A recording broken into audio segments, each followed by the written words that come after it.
We're still talking about taxes, and the former governor of Massachusetts, Mitt Romney, talking about his tax returns yesterday on Fox News. John McCain ran for president and released 2 years of tax returns.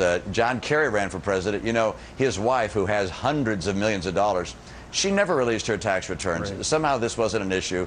The Obama people keep on wanting more and more and more things to pick through, more things for their opposition research to try and make a mountain out of, and to distort and to be dishonest about.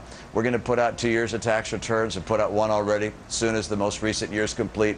We'll put that out. It's hundreds of pages of documents. To a degree, you wonder if it matters, if that's the right approach or the wrong approach. We're still talking about taxes, and we're still talking about Bain Capital. The Romney campaign having a difficult time still changing the narrative. Let's talk more about that.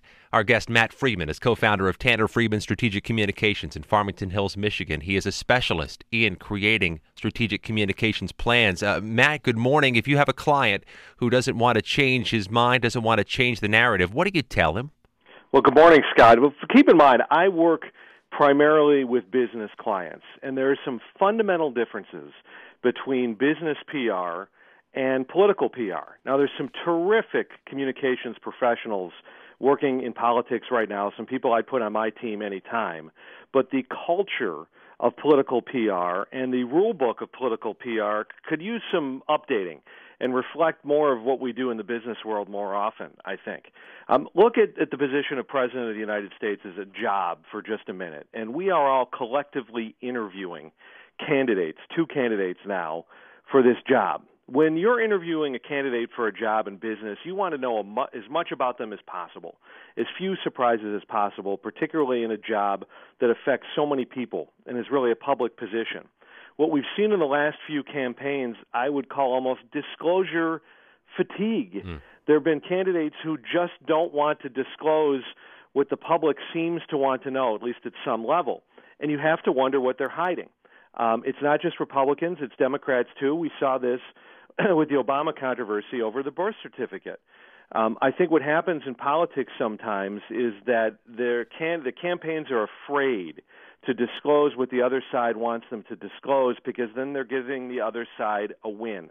So I look at the birth certificate controversy, and it seemed like the Obama campaign didn't want to release the long-form birth certificate because all that would do, they thought, is give credibility to the birther movement. But by ignoring this for, months, all they did is fan the flames of the birther controversy. And I think that's what we're seeing here with the Romney campaign and the tax returns.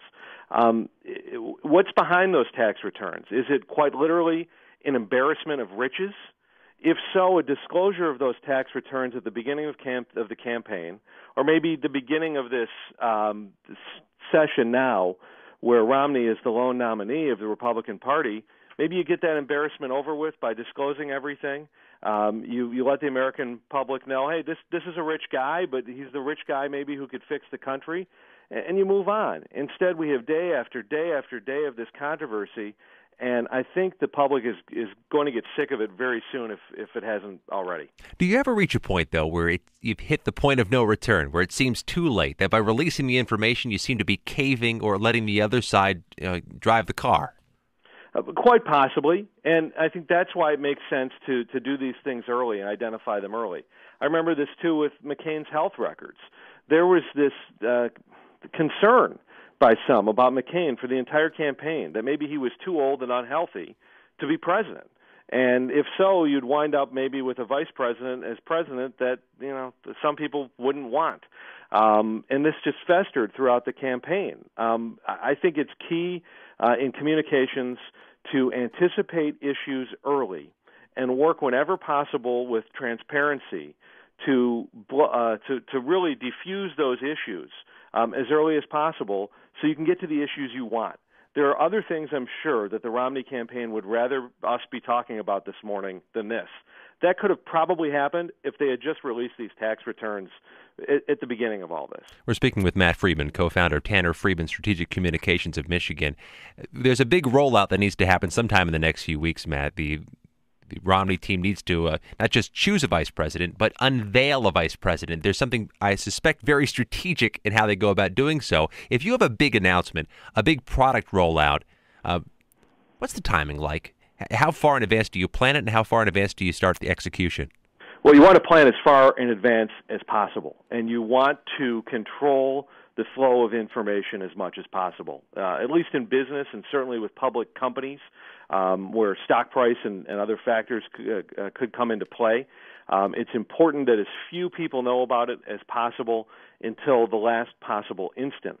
I'm afraid, though, what we're seeing perhaps in this case is a series of what they used to call trial balloons that the campaign is sending out there just to see what the public thinks so they can poll against it. On one hand, I guess I get it, to help them make a decision based on public opinion when public opinion ultimately is all that matters in an election. However, this isn't the case where you can send a couple of leaks out to the 2 daily newspapers that cover national politics every day anymore.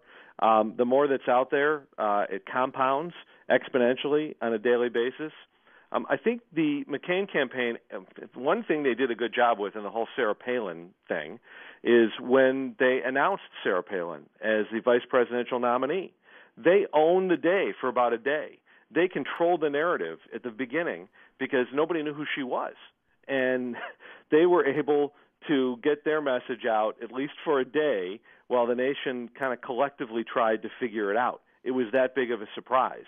It didn't leak until, an hour before the official announcement.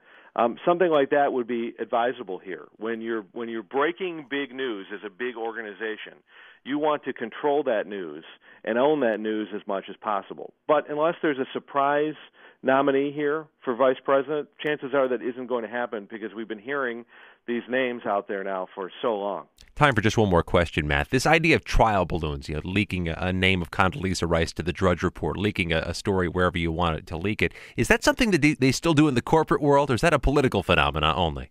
It really is a political phenomenon because if you try to do that in the corporate world, you lose control of your news very quickly.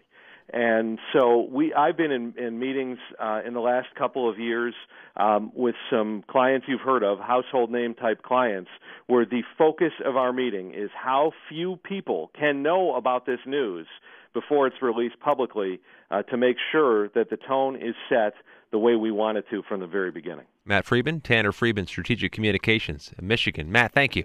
Anytime, Scott. Thanks. Matt Friedman, a longtime newsman as well, and he worked in the perennial swing state of Florida, so he's got a bit of a resume that tells you he knows his politics, he knows his elections. 30 minutes past. This is the morning briefing on POTUS.